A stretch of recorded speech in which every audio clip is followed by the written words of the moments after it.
Une grande partie des méfaits de notre agriculture industrielle aujourd'hui proviennent d'aides découplées de la production, données à l'hectare, toujours cette course à l'agrandissement et surtout pas une course à l'emploi.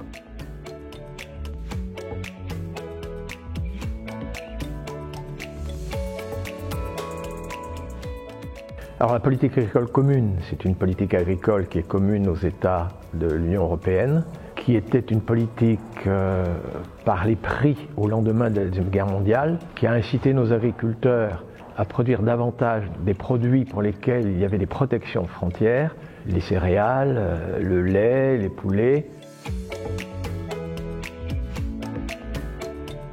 Ils ont été incités ainsi à surproduire, il nous faut être honnête, ces produits en question, mais c'était du coup dissuasif à produire des protéagineux, ce qui fait aujourd'hui que l'Europe est extrêmement déficitaire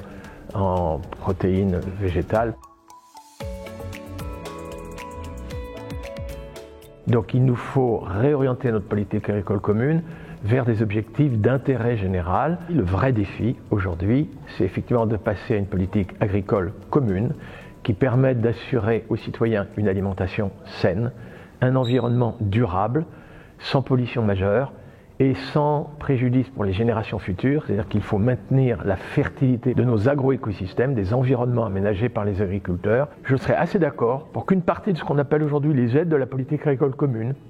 soit réaffectée pour rémunérer des services environnementaux aux agriculteurs, pour que les agriculteurs ne soient plus considérés comme des mendiants. Ils vont encore demander des aides qui apparaissent à peine légitimes aux contribuables parce que les algues vertes, parce que l'atrazine dans l'eau du robinet, parce que les nitrates dans la nappe phréatique, parce que l'effondrement des abeilles. C'est insupportable pour tout le monde, pour le consommateur, pour ceux qui veulent préserver l'environnement et pour les paysans qui se sentent stigmatisés. C'est donc bien une participation du contribuable à la rémunération de paysans et il est assez logique que les citoyens qui payent, les contribuables, demandent à ce que ces fonds-là en question pour lesquels il a payé soient légitimes et rendent vraiment un service d'intérêt général et pas seulement des systèmes de production préjudice à l'environnement, préjudiciables à la santé. Il nous faut réorienter notre politique agricole commune vers des objectifs d'intérêt général, faire en sorte que les agriculteurs soient correctement rémunérés pour la qualité d'un bon produit sain et aussi pour les services environnementaux offerts à la société en général. Mais quand on parle de montants réservés notamment à la rémunération des agriculteurs, soyons clairs, ce qui est décisif, c'est bien